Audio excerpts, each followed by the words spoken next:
Hello বন্ধুরা, সবাই কেমন আছো? আশা করছি সবাই ভালো আছো। আমার এই নতুন আরেকটি ভিডিওতে সবাইকে অনেক অনেক স্বাগত। তো আজকে আমি তোমাদের দেখাবো আম কাসুন্দি আমি কিভাবে বাড়িতে তৈরি করে থাকি।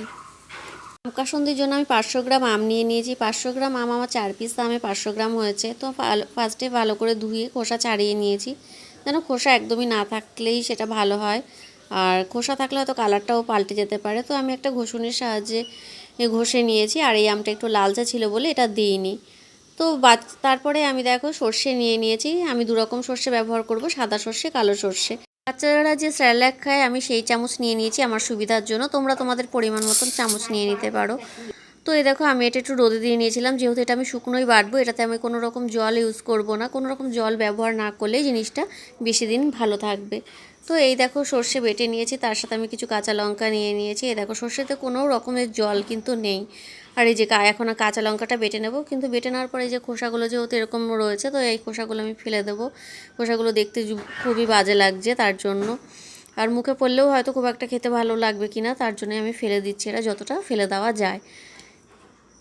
তো আমি এখানে পুরো সর্ষেটা একবারে ব্যবহার করব না, আমার যতটুকু লাগবে অল্প অল্প করে নিয়ে ব্যবহার করব।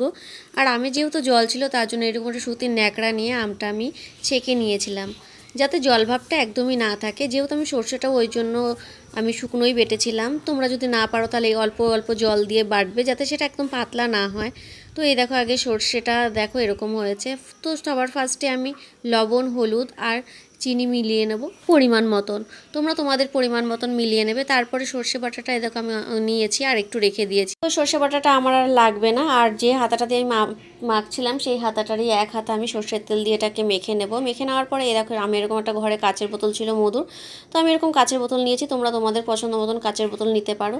তো তারপর দেওয়ার পর এদের কাঁচা সর্ষের তেল আমি দিয়ে দিচ্ছি, এটা পুরোটাই সর্ষের তেলের মধ্যে যাতে ভালোভাবে থাকবে। আর এটাতে যেহেতু কোনো রকম জল ইউজ করিনি, তো এটা সর্ষের তেলের মধ্যেই জিনিসটা তৈরি হবে। তো এটা দেখো করার পরে এটা আমি আটকে রোদে রেখে দিয়েছি। এটা 3-4 দিন এরকম রোদে দিলেই জিনিসটা ভালো থাকবে, সারা বছর রোদে দেওয়ার প্রয়োজন নেই। বন্ধুরা, তোমাদের কেমন লাগলো ভিডিওটা সেটা অবশ্যই কমেন্ট করে জানিও। আর তোমরাও কিভাবে করো সেটাও যদি করে থাকো বাড়িতে, সেটাও কিভাবে করো অবশ্যই কমেন্ট করে জানিও। তো সবাই ভালো থেকো, সুস্থ থেকো।